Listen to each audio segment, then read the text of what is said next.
Good day. Today I will discuss one of my projects, the exploded power supply trainer.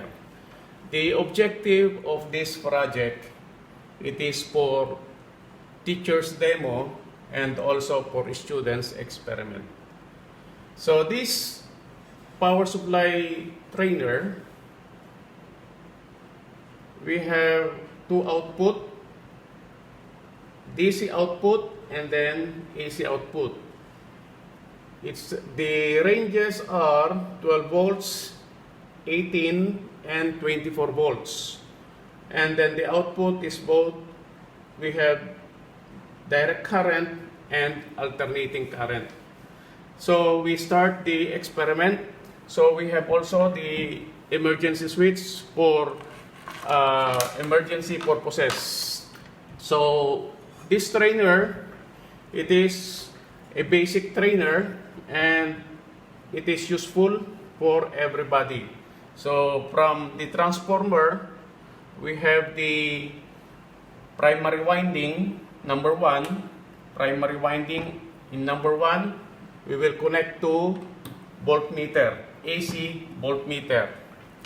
And then we have the number 2 from primary winding, we will connect also to number 2.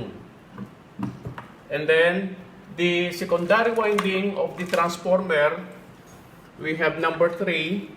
We will connect it to the number 3 also. This is the rectifier. The rectifier, it converts alternating current to direct current. Number 3. And then we will connect it also to with the same number, number 3. And then we have number 3 here to AC output. So if you will notice, all 3 numbers are connected together. Then number 4, we have number 4 here. We will connect to number 4 for our selector knob. This is selector knob, switch selector, 12 volts, 18 and 24 volts.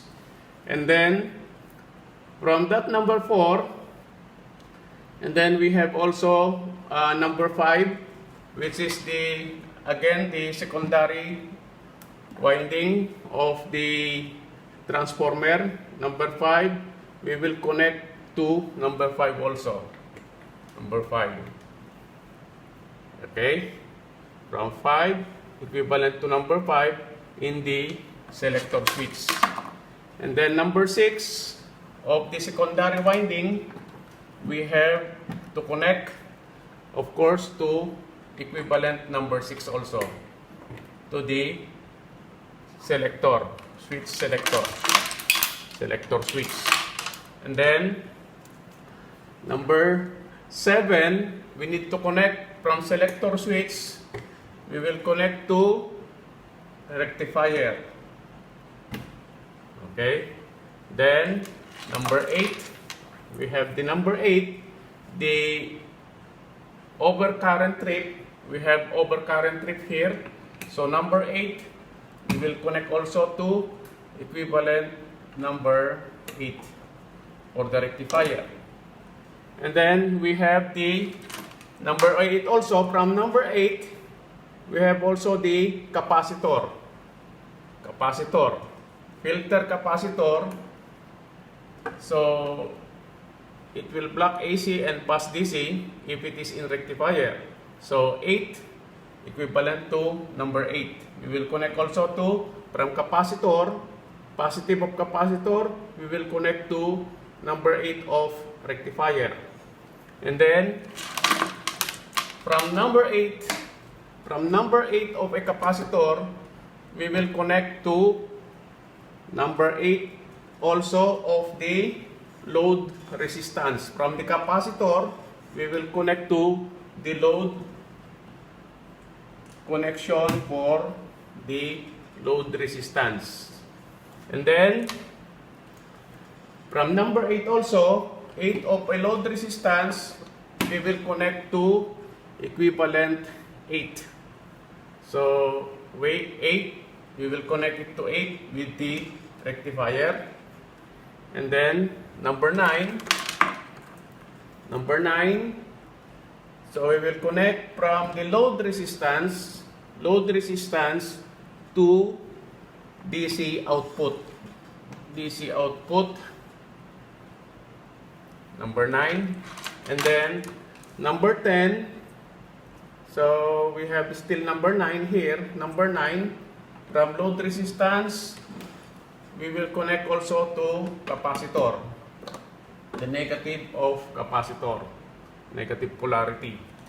Then, the number 9 also of the capacitor, negative, will be connected to number 9 also.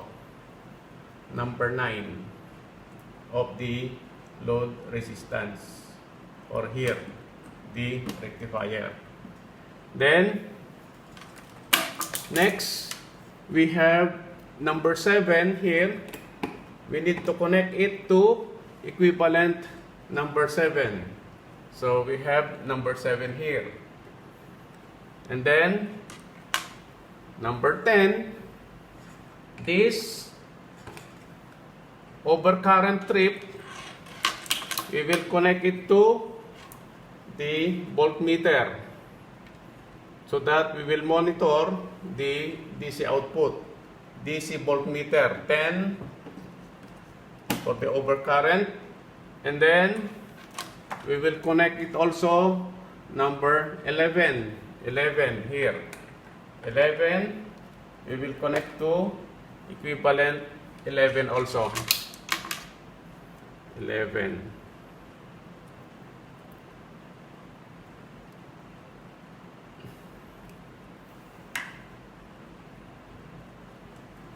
Here.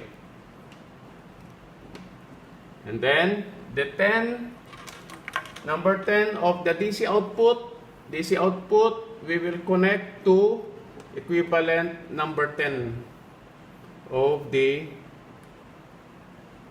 overcurrent trip, like this. So, check again if all connections are well connected, and it's already complete. So